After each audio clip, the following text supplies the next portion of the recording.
You got one life, for crying out loudly. You might as well just give it all you got. The Deej, Dan Jourdan. Then you don't got to worry about selling anymore because they're just too busy buying. What's it going to take to get you into this car today, huh? And now, please welcome the sales energizer, Dan Jourdan.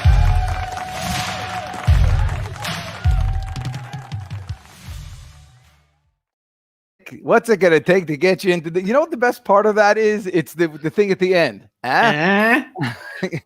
What's it gonna take to get you into Dan Jourdan live today? That's it. That's what we got to do. So you know that that's like a close. You know, a million years ago when I was a stockbroker, it was like the best close. And this is like 90s or late 80s, whatever. The best close was always K. I mean, it was like one letter, K, so somebody would say something, listen, I'm going to pass. And you say, listen, let me tell you something about passing. The only people that earn money by passing are NFL quarterbacks. And I don't see a number on your jersey. Listen, why don't we do this? Why don't we pick up a couple of thousand shares and you and I will run through the end zone together? K. Wow. Like you actually have to say K. And we used to have these like scripts written out. They actually, you just read it word for word. And it actually said K. And that was your line. Wow. And then the next person that spoke lost. Man, you got a lot of customers, but you never got any clients. You never had people twice. That was something that somebody taught me. Someone's not a customer until they buy the second time. And that whole line about passing just reminds me of like something that a used car salesman would say. Props and respect to people who are car salesmen out there that are watching. Yeah. But the one I'm talking about from back in the day, with the Sansa slacks and the open shirt and the chains, or that's again, that's what it. And then the only people who make money passing are NFL quarterbacks. Well, the thing is, there was an old saying: if they walk out the door, you lost them. And so you would do anything to make sure that they wouldn't walk out the door. By the way, car salespeople now are really much better. These guys are pros. The guys who really earn a lot of money, they're absolutely terrific. Talk value. They know everything about the cars. They know everything about you. The best car salespeople have lists of clients. They don't even wait for people to come in the door anymore. They just have their previous customers, and they have their numbers. They have their birthdays. Every once in a while, you can go in a place and you can see pictures, in somebody's like cubicle, they'll have pictures of all their clients. If they got pictures, they got their telephone numbers, they got their email addresses, they're their friends. Those guys are pros. They have to diversify their business, right? So, everybody's selling the same cars. The only difference between the car you buy from one person or another person is the person. Right. So they've got to be creative. Yeah. They've got to, you can go to cars.com or whatever. By the way, the Dan Jourdan live show is sponsored by cars.com. Thank you for that. They're awesome. Our first sponsor was Sales Arbiter. But it's housekeeping, if we could, Dan. I'm sorry if I interrupted you, but we see some folks already chiming in. We see some folks that are liking and viewing from Facebook, YouTube, and Twitter. And so if you've got questions, you've got comments for Dan and our featured guest, Kevin Foster, who I'm super excited to hear the story and to be able to sort of sit back and see how this plays out. Dan, you've got me excited after hearing Kevin's story and speaking to Kevin this week. So, I chose him. I called him very quickly because it was and he's a great guy. Someone that I met through a friend of mine, Tom Nixon, who should be watching right now because I called him, and if he's not actually doing it right now, but the thing is, when you're a salesperson like I am, and a proud one, a professional sales guy, even till this day, if you asked my mother, my whole life I've been a sales. If you ask my mom right now, if you're in a party and she said, "Oh, how's Danny doing?" She would say something like this: he's doing fine.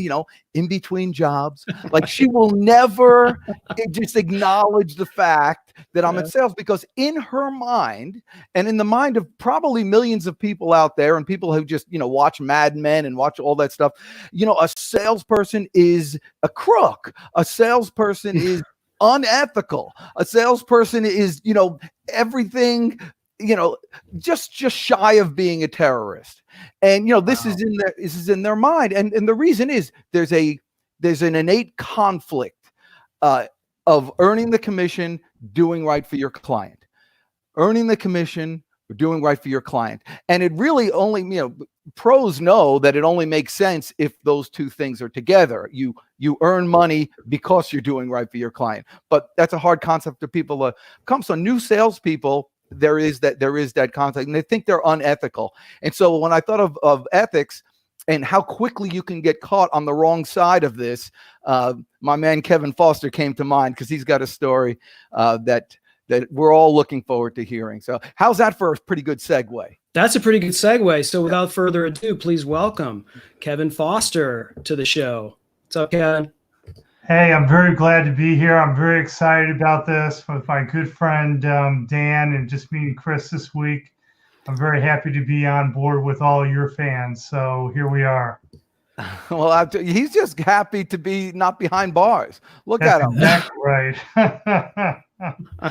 Well, so now that's actually, a perspective that most people don't have. But, right now we're going through an issue that something's going on in the economy and people are worried and things like that.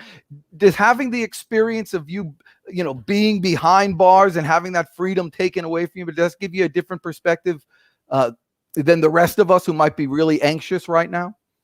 Absolutely. And here I am, kind of confined in my house, but I have the internet, I have TV, I have everything. And I can imagine when we were shut down in prison, we had absolutely nothing. And something like this, they would not let our visitors come in. Our families couldn't come in and visit us. Right. And there were occasions we had no access to the telephone. We had no access to TV sets. So I feel very, very grateful that I have all the creature comforts that I have right now, because for 37 months, I had all those creature comforts pretty much taken away from me. And for 28 days, I was in absolute solitary confinement, where I had no one to talk to at all, no one to talk to. So this is so much different, and I feel very grateful for the position that I'm in right now. That's abusive. I mean, no contact. I mean, that's a crime against humanity. That whole solitary confinement, that would kill me. I'm dying here right now. The food was absolutely disgusting. It was terrible. I would just, pretty much close my tray after taking a look at it. Lost about 10 pounds in 30 days. Wow. It was terrible. Oh, by the way, if anybody has any questions, Chris, you'll put them up for things. I will. So if you don't mind, Kevin, we went straight to prison here, didn't we? It would be fantastic for the viewers that are live right now and that will eventually be seeing this on the replay, to maybe go back a little bit and hear the story prior to prison and sort of how that led to where you're at today. Well, I was a very successful corporate executive, making a lot of money, had a mansion on the river, as I like to say, a place in the Virgin Islands, traveling the world. And the company that I worked for ran into financial problems. And ultimately, the DOJ and the FBI investigated, and they decided that there was problems with one of our real estate projects. And I didn't think I was going to get in any type of trouble, but ultimately they started accusing me of conspiracy to perpetuate a fraud. And when the DOJ goes after you, the FBI goes after you, your options get very limited very quickly. And then they start throwing 20 years in prison if they take you to trial. and I had a plea bargain jammed down my throat, and I had no other choice but to plead guilty to 1 count of conspiracy, or I was looking at $1 million in legal fees, if you can believe it. My attorney wanted $1 million in legal fees, if you can imagine. No. Unbelievable. And he wanted $350,000 that day, and I had to prove to him where I could get the other $650, money I didn't have, or the Fed, and the guy thought I was going to lose. So, I had like no choice. That's incredible. So you were involved in what you thought was part of your job and something that was above board, and then all of a sudden you were being accused of something that you were, maybe ignorant of at that point in time. And by the time you realized what was happening, you were too far underwater. Is that sort of a summary of it, or? Pretty much. I even had a legal opinion. The company had a legal opinion that what we were doing was totally legal, and the DOJ didn't care about that. Right. They started making threats on you, and by this time they had 1 million pages of documents. And by the time it was presented to me, my colleagues had all pled guilty with cooperation incentives. So if I decided to go to trial, you'd imagine what they would say in a courtroom trying to save themselves. So I was totally jammed by the time they got to me. It's incredible. Now, how do you tell your mom? I mean, I'm embarrassed to tell her I'm a salesperson. How do you tell your mom, hey, Mom, I'll see you in 37 months? Well, it was very tough. It was very tough on my family. It was very tough on my wife. I can imagine, telling my wife the very first, day when I found out that I was in trouble. And my case was a national case. To this day, if you Google me, you can find my case. It was a $100 million fraud. I was on the pages of the Wall Street Journal and other regional newspapers. It was really tough. That is amazing. Wait, so now you had no idea what was going on. They came in, they got you, and then everybody else came in. They said they're pleading guilty. Did you know you were getting 37 months, or was it like at a 5-year sentence and out for good behavior? Well, originally it was 1 count was 5 years. So that typically means that you're going to probably serve right around 48 months or so. But I ended up having my sentence reduced to 48 months. And so I ended up spending 37 months in prison. I had several months of home confinement, and then which made up the difference. And then I had what they call paper, which means that you're on supervised release, which means you got to report, every month to your probation officer for 2 years. So it wasn't just the 37 months in prison, it was home confinement, and then it was 2 years of having a probation officer showing up at your house unannounced whenever he wanted to. And then I was pretty much free after that. Gosh. That's amazing. Now, so here's the thing, and people are dealing with this stuff right now. So now you're an ex-con. Right. What do you do now? Well, it makes it pretty hard. But when I was, in solitary confinement, I made the conscious decision that no one else should be going through what I'm going through right now. So originally I thought I was going to write a book, and then had the book out there trying to warn other white-collar professionals about how close they are to getting jammed like I got jammed. And then I had a good friend of mine that came to me and said, Kevin, no, I think you ought to go ahead and get on the stage and speak about your experiences and warn other white-collar professionals about how all these small unethical slips can lead to criminal liability. And so that's what I do today. And that's how I'm making my money, is getting on stage and talking to professionals. And now I have virtual programs as well, where I can do it live like we're doing today, or on my online course and a weekly videos that I call Everyday Ethics. But trying to be the evangelist for good ethical behavior. I'll tell you what, I'm sorry, Dan.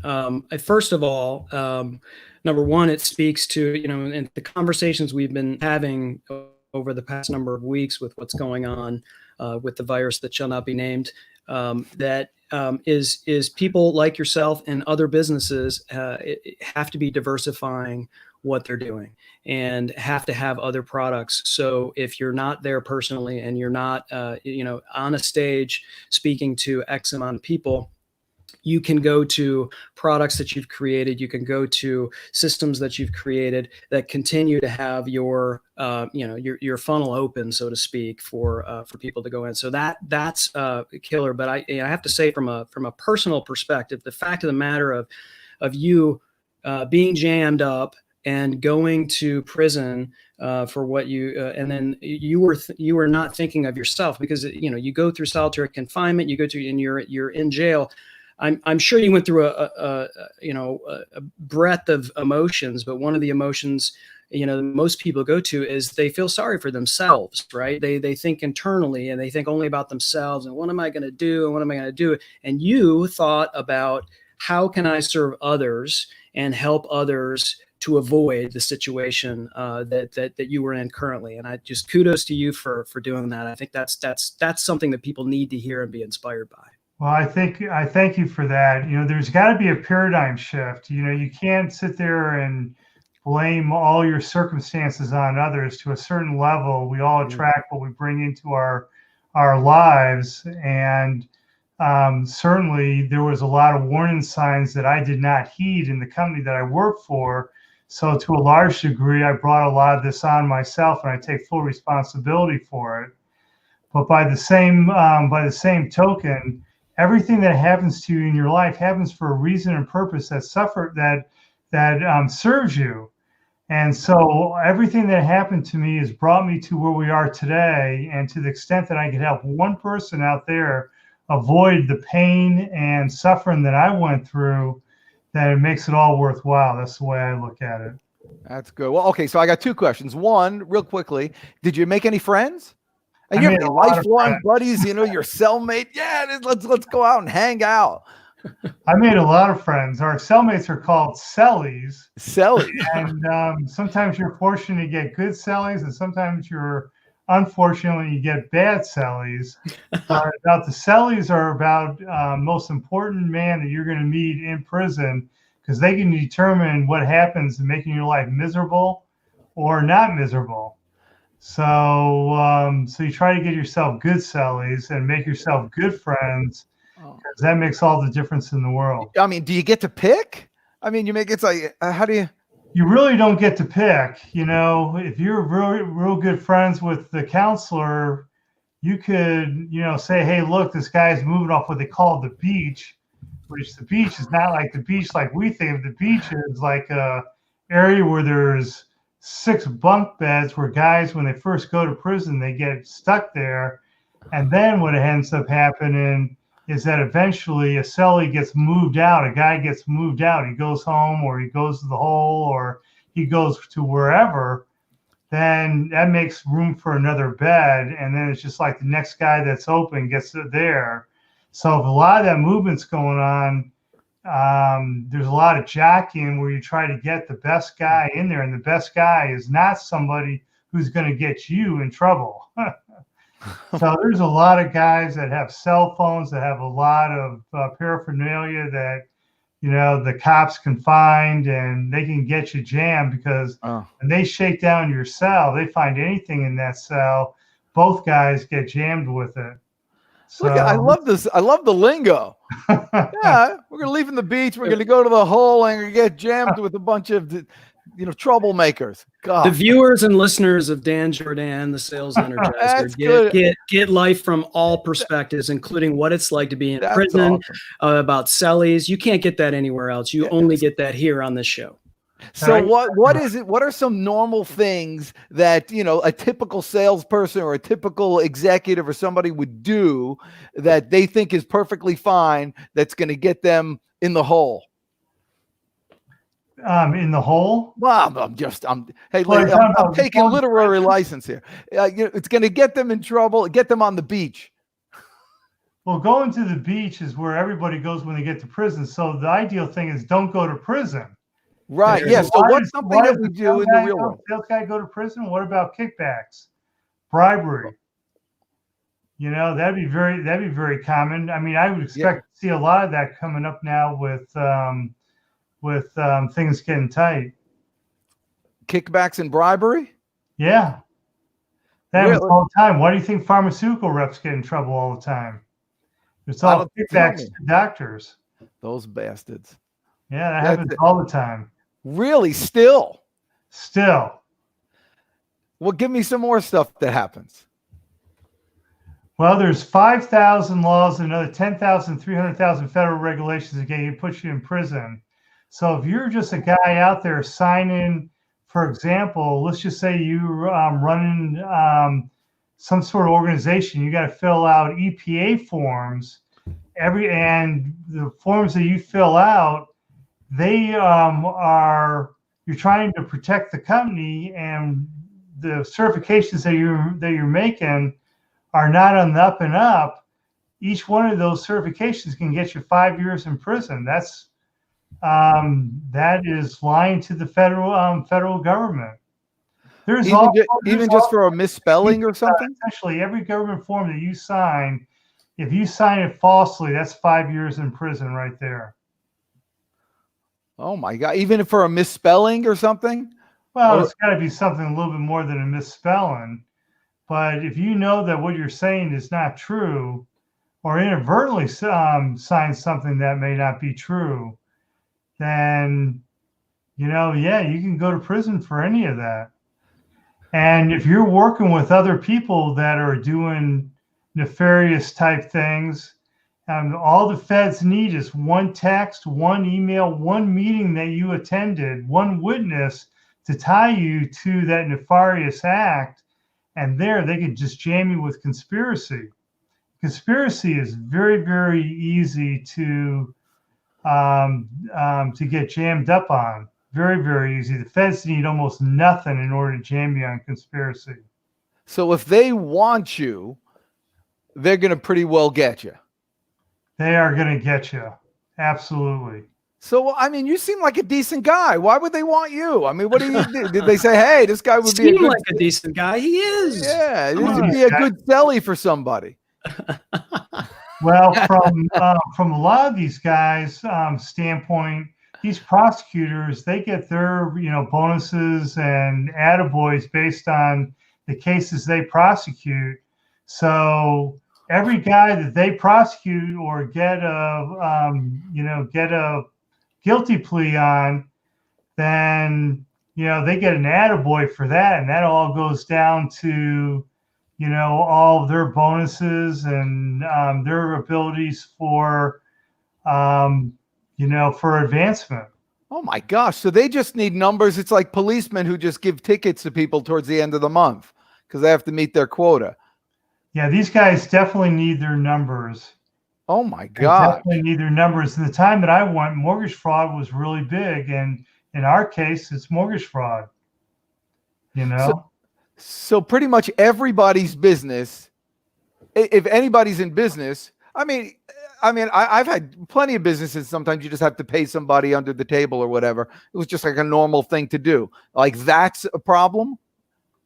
That is absolutely a problem. And the thing that I hear all the time, well, everybody in my business does that. Yes. Everybody is given all these tickets to your clients and all. Well, if the industry that you're in prohibits that, or like if you were to do that with a government employee, they can't accept more than $25 in any type of gifts. So if you're giving them $50 Hawks tickets, for example, that could be bribery right then and there. And that's a terrible gift. Your comment was funnier than mine, but yeah, I mean, I just think everyone sort of operates with that as a normal course of business. Is you're given things from your company, and those are offered to your customers. That helps you close your sales, right? If let me go take this person out to eat, and it's considered a business meeting, and then you're presenting them with Hawks tickets or Falcons tickets or better teams than that, and that just seems to be the normal course of business. But you're saying that there's some possible issues with just being able to do that without having. I mean, how would you avoid being caught for something like that? How do you keep that above Yeah, board? like if they want you, you're right. So like, didn't you pay the neighbor $40 to mow your lawn? Did you give him a W-2 for that, or did you give him a W-9? I mean, no, it's cash. And he's not going to claim it. Or you send a PayPal or Cash Yeah.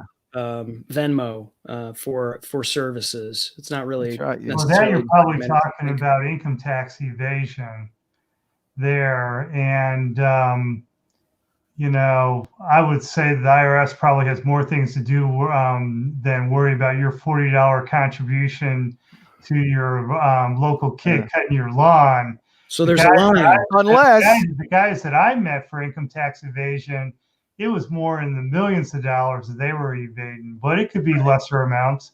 And I certainly met a lot of guys that were collecting Social Security disability payments that probably shouldn't have been collecting them. And that just ran into a couple $1,000s, and they were still prosecuted for that. So it just kind of depends on what comes across somebody's desk as well. that's it. All right, cool. Well, so how do you help companies? So if you go into a company, do you just find all the stuff that they scare the hell out of them? You're doing 25 illegal things right now, and you all can go to prison. And can you fix that stuff for them? Well, first and primarily, I talk about the personal circumstances and characteristics that lead to unethical behavior. It all starts with your employees being ethical, and the choices and decisions that those people make on a daily basis, and many unethical things can lead to criminal liability. So I go in and talk to companies and their employees about why their employees are making these decisions in the first place. So companies want to reduce the chances that their employees are making these unethical decisions. And that's why I'm brought in, because a lot of times these companies are brought in afterwards and they face millions of dollars in legal fines and penalties, from the SEC or from the DOJ. And they want to avoid their companies from making these bad decisions. And so I, conduct a workshop or keynotes that will totally make their people aware of the possibility of these different personal characteristics and circumstances, so that they do not get jammed in the first place. We want people to be fully employed, to be good employees, to be honoring the code of ethics of these different employers. And I firmly believe that companies want to be good employees. They want to be able to abide by the code of ethics. But, there are stinking thinkings that happen out there where they think, well, I can get away with this. Everybody's doing it. Nobody knows what's going on. Nobody's going to be hurt. There's a lot of different circumstances out there why someone will not toe the line. But we want people to be fully aware of the consequences of their actions. And when they hear my personal story, I'm one of these guys out there that, I'm front and forward about what happened to me, and do you really want that to happen to you? Right. Yeah. How much of your business for what you're doing now comes from companies that are got caught doing something, and now they're trying to put a fire extinguisher on it and bring you in to advise, consult, speak, work with whomever within the company, whether it's legal folks and whatnot, and how much of it is preventative? I would imagine it's probably the prior, not the latter. But I'd be curious. Your clients, are they people that are like, hey, we need to pull in this person who's an expert. We need to pull in Kevin who's an expert, so it can prevent things that we just don't know that we're doing that may be unethical? Or is it like, we got busted for something, we got to bring in somebody to put out some fires and help prevent it for the future? Well, most of it is preventable. That is the key thing. And in a lot of cases, in most cases, really, these companies either had specific instances or suspected that they had specific instances. They're dealing with this all the time. Large companies are dealing with this all the time. But also, I talk to other financial professionals, whether it's lawyers or accountants or realtors, who are required to abide by a code of ethics. And am not particularly concerned about what your code of ethics are. You should know what your code of ethics are, but why are you violating your code of ethics, for God's sake? And this is where companies bring me in, is talk about why someone would violate their code of ethics. People should know better, but they still act as if they don't. Wow. Got it. Well, let me say one thing, and this is kind of important. You did something remarkable. Not only managed to deal with the 37 months and all that, but if I'm right, you're still married to the same woman that you were married to when you went in, right? I am. How the heck did you manage? I'm very proud of her as well. Yeah, how should have the her heck on the did show. you manage that? I mean, that's incredible. I know Chris has another a podcast. What's the name of that podcast that you did, Chris? Power Couples Rock. Power Couples Rock. You ought to have those couples on there to do that. But why don't you tell us the story of how that happened and what was the reunion like when you finally got out? Well, the reunion was great, but I got to tell you, my wife is one of a kind, and she is just something else. But when I found out that my case was ready to break, I was just landing in Atlanta at the time, and our corporate counsel called me on the phone. So you can imagine the scene as the plane is touching the ground. My phone rings, and he tells me to expect a visit from the FBI, and there's a press release. And I couldn't really talk to him because I had everybody around me, because everybody's grabbing all their stuff. And there's my wife right here. She is watching. Yeah, there's Christine Foster is here. He's a great man with integrity. But I got off that plane, and I was in a total absolute daze. I was white as a ghost. I didn't know what to expect.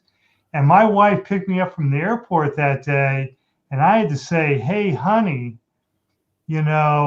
expect a visit from the FBI the next morning. And, this is something that's going to go on probably for at least 10 years. We are probably going to lose everything that we've had, because they're going to hit us hard on this case. You're going to be embarrassed. You're going to be humiliated. This is going to be really, really tough for the both of us. And we were visiting with some visitors from out of the country that night, and we couldn't really tell them what was going on. It was very, very uncomfortable. And later that evening, I told her that I said, honey, I love you too much to put you through this agony that I know is going to sure to come. So I offered her a divorce in that moment, and everything that we had, and all that she said to me was for better or for worse. Oh, now that is just like absolute true love. And I do tell this story, and there's my friend Tom. Hi, Tom. And I told that story in front of my speeches every night, because I want people to really realize the decisions that you make, they impact your family, too. And my wife came and visited me almost every other weekend and drove from Atlanta to Butner, North Carolina, just about every other weekend, and visited me in a room where there were other inmates and their families. We had visitation, and she would drive that 6 hours just about every other weekend, where my experience is that 80% of all marriages end in divorce when one is incarcerated. It is hard to keep together a family, but she did. And I have one hell of a woman who is there with me. And I would not be here today without her faith and love. Truly, I would not be. and it brings tears to my eyes right now. I am just about ready to break down crying because she is such a marvelous woman, and she really is. And her birthday is this Saturday, and I am so proud to be married to her at this moment. So anyway, she's a great woman, and I'm telling you, these stories that I tell when I'm on the stage, I have women that will come to me and they are in tears, and I know there are guys out there, and I hate to say it, my wife would never stay with me through 37 months in federal prison for all that we have to go through. But some women do, and they really do, and they do. Right. And I was very fortunate to have that particular wife that stayed with me the entire time. That is an amazing story. That's amazing. Happy birthday, Christine, in advance. And she's finally 39. Yeah. Yes. Jeez. Yes. Can you believe it? That is, I think, a story that people right now need to hear, right? So there's all kinds of things that are going around for people in the state of the virus that shall not be named. And it's causing people to, their worlds are turned upside down. Their perspectives are turned upside down.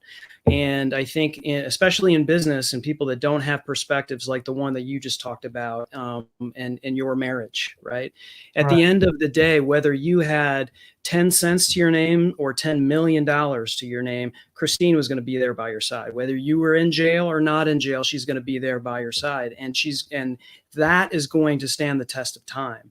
And so I think it's a great perspective for anyone is to understand, what you're doing it for, who you're doing it for, and not get lost in what could eventually just be gone, just like that. And so that was that's an incredible story, and I appreciate you sharing that. Yeah, it's like a perfect place to end, and I hate to add on to that. That was so good. Though I can, and I don't doubt it. It's for Christina's sake too. My dad, I always tell a lot of stories about my dad. Gave me some advice. He's like, he only had a 6th grade education, but he gave me a couple of advice once in a while, and the stuff he gave me was really good. And he said, I'll say it in his accent. He said, Danny, in this country, that's how he did everything. He was from France. He said, Danny, in this country, he says, you can make 1,000 business mistakes. America will forgive you. You can have another chance. He says, you can 1 or 2 bad personal mistakes, and you pay for it for the rest of your life. He said, marry the right woman. And you did that right, my friend. Well, thank you very much.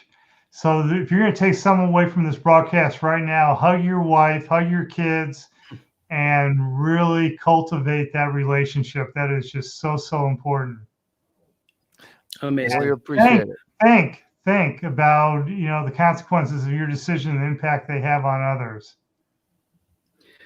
So, Kevin, before we sign off, I want to give you an opportunity to let everyone know, if they're a business person and they need, you and what you're doing, where can they find you? I've got the ticker going along the bottom. I'll certainly put that in.